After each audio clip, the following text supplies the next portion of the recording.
I am Arpanus, guardian god of these warm, health-giving waters.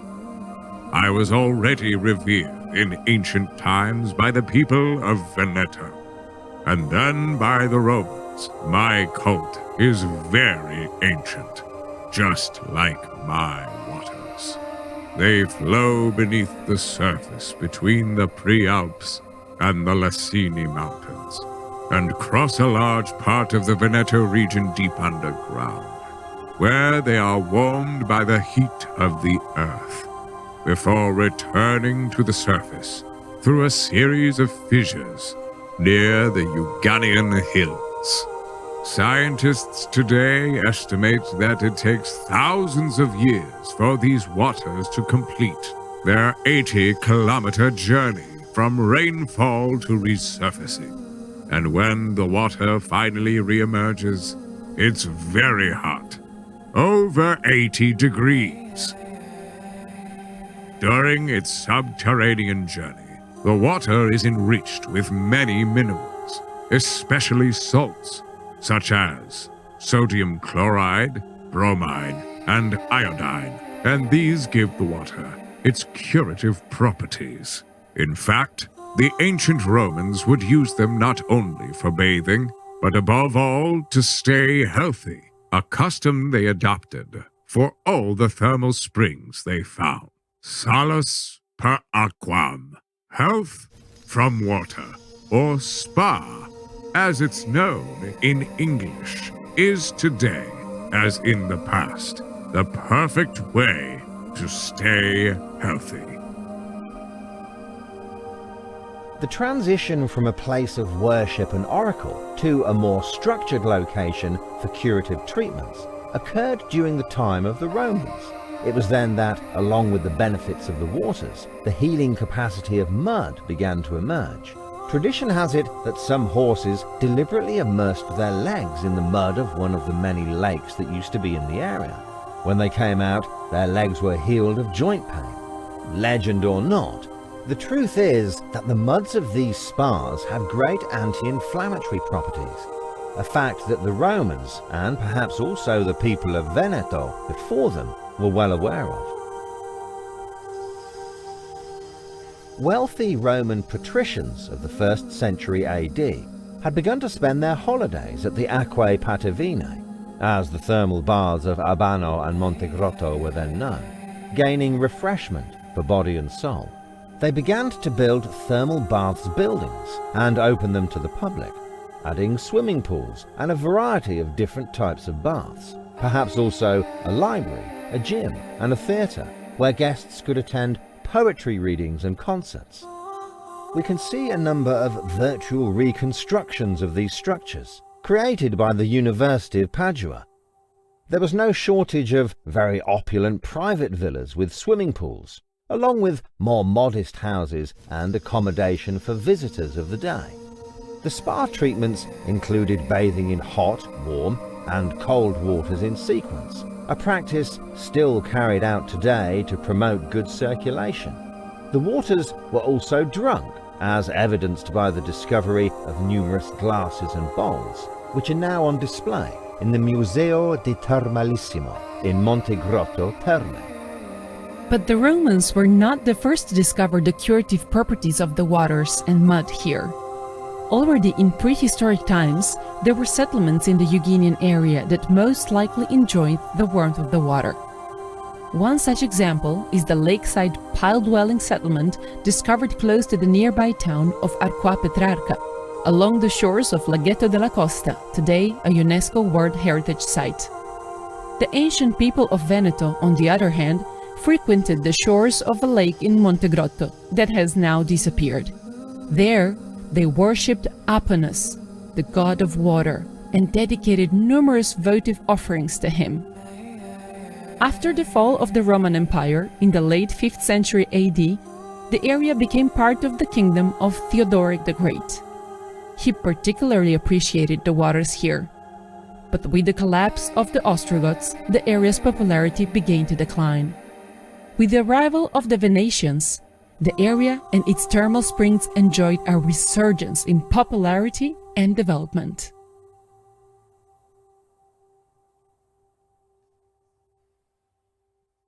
Today, the thermal baths are still used in much the same way as in the past, and people still enjoy the health-giving properties of its waters. But methods are less linked to the supernatural and more supported by scientific data. The water is not drunk anymore, but used for bathing, banyotherapy, and its vapors are inhaled.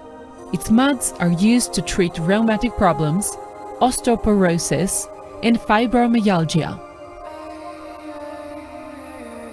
As far back as 1300, the University of Padua started research into the novel fields of hydrotherapy and cranotherapy. Numerous scholars, including Giovanni Dondi, Petrarch's doctor, began to study the curative properties of water. In 1400, Bartolomeo da Montagnana wrote De Balneis Patavinis, and in 1700, Salvatore Mandruzzato, in his book De Bagni di Abano, analyzed the chemical and physical properties of thermal water. Today, however, the spotlight has shifted to the properties of its muds. These are, to use the experts' jargon, aged in tanks through which hot thermal water flows for 50 to 60 days. The process provides two benefits: exposure to sunlight and a continuous flow of hot thermal water, which together determine the speed of aging. This results in the development of a flourishing microflora made up of cyanobacteria, microalgae, and diatoms, single-celled algae that first appeared in the Cretaceous period. Cyanobacteria were the first organisms in Earth's history to produce oxygen, which led to the creation of a breathable atmosphere. They colonized the clay in the tanks and produced therapeutic active molecules, creating a superbly healthy mix. Today, with their 240 thermal pools, the thermal baths of Abano and Monte Grotto represent the largest spa resort in Europe. The area's hotels, all of which are by definition eco-friendly spas, also use the water to heat rooms, meaning they're all zero emissions. The potential for exploiting the geothermal heat generated here represents the area's next challenge. However, it's essential that the many projects and initiatives focus fully on safeguarding this important and unique basin, which needs to be developed using a sustainable approach. The waters of the thermal baths of Abano and Monte Grotto have also garnered fame thanks to the many famous historical figures who have bathed in their waters. The celebrated poet Petrarch, who moved to live in Arqua after visiting Abano to seek treatment for the scabies that afflicted him, certainly wasn't referring to the miraculous thermal waters when he wrote his poem Clear, Sweet, Fresh Water. Even Galileo Galilei, while teaching at the University of Padua, provided his servant with a weekly allowance to obtain some of the virgin waters, as the Euganean thermal water was then known. The playwright Carlo Goldoni even dedicated a musical comedy to Abano Terme, entitled Le Terme di Abano. In more recent times, sports personalities and even astronauts have stopped here to be rejuvenated by the curative waters that the god Apollonius has always provided, asking nothing more than that they be respected and conserved. Italy is rich in thermal resources, and Friuli, Venezia, Giulia, too, has spa towns with hugely varied waters. Hot, like those in Monfalcone. Cold, like those in Arta Terme. And marine, like those in Grado. Natural thermal waters have always been exploited by man to stay healthy. The ancient Romans made full use of its healing powers to rejuvenate the body and relax the mind. The waters of Arta Terme come from the Puglia spring near Zuglio, where a network of conduits from the Roman era can still be seen today. They were certainly heated, since the water emerges from underground at a chilly 9 degrees centigrade, and widely appreciated as this mineral water was particularly beneficial for the treatment of respiratory conditions and skin diseases. It seems clear that they were destroyed during the barbarian invasions, and then used only by locals. But in the late 1800s, Arta experienced an upturn in its fortunes, thanks to the poet Giuseppe Carducci. After staying here, he praised the local landscape, its forest and good food, and thus promoted the spa to a wider public. Even in Monfalcone, it was the Romans who first discovered the thermal waters.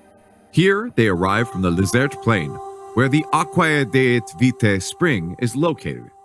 The water emerges at 38 degrees and is recommended for treating rheumatic ailments and diseases of the respiratory tract.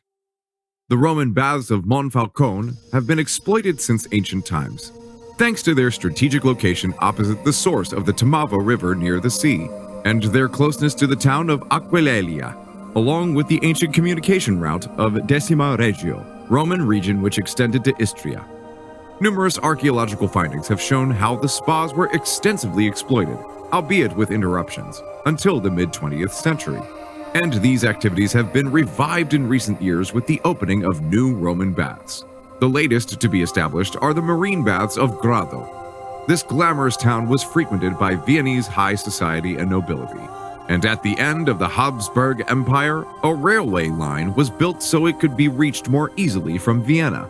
The town's proximity to the sea makes the waters here highly saline, an element that distinguishes them from any other spa center in Italy. They are fed by the Santa Croce mineral water spring, which emerges at a constant temperature of 6.5 degrees and is thus classed as hypothermal. Not just water, this spa is famous for providing the ancient treatment of samotherapy or sand bath therapy.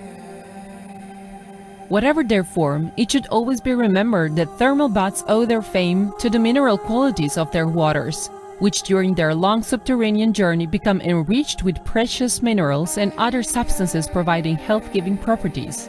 We know that thermal waters can be used to enhance health and also to heat our homes. But this use requires careful evaluation because whilst the use of geothermal energy decreases CO2 emissions, it's important to bear in mind that such a thermal resource does not form in a few months.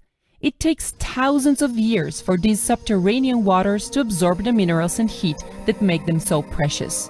So, to safeguard them and ensure they are used wisely and sustainably, the HealingPlaces app has been developed to collect usage data.